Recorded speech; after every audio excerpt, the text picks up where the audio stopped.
katanungan eh. Siguro kay brother, kay brother Wendell, tama? Ano yun? Regarding din sa baptism, di ba nabanggit ko kanina nga, binaptize ko, emergency baptism yung anak ko. And then, binaptize siya uli ni father sa hospital.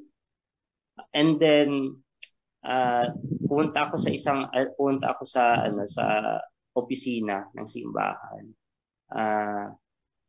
Nagtatanong ako ng mga requirements paano ko ipapalista yung anak ko. And then, pwede daw ulit siyang i-baptize. Paano, although wala pa akong natanong na mga pare regarding doon. Nagbabalak pa lang ako pero medyo busy pa sila. So, paano po yun, Brother Wendell? Brother Wendell, may idea ka doon?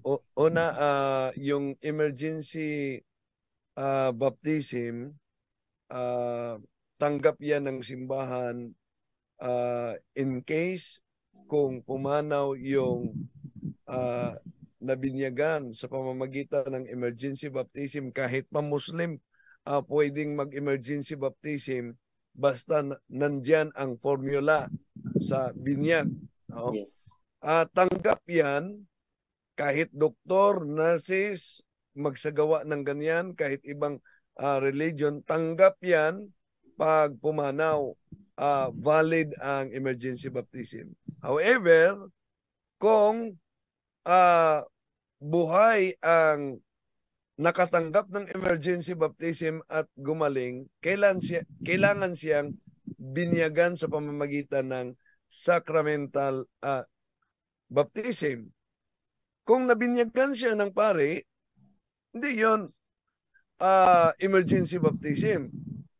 Pwede na yung sacramental.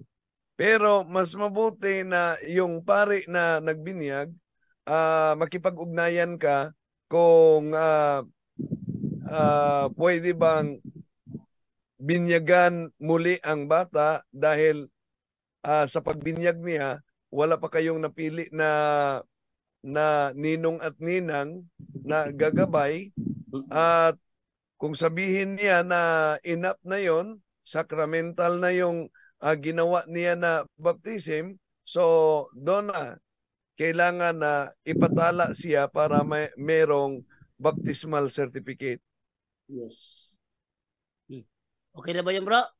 Okay. Okay, thank you. So, move naman ako sa isa, pang last na lang to. Ito naman ako ngayon. Salamat sa iyo, Brother Cham. Ito naman ako ngayon kay Brother Niel.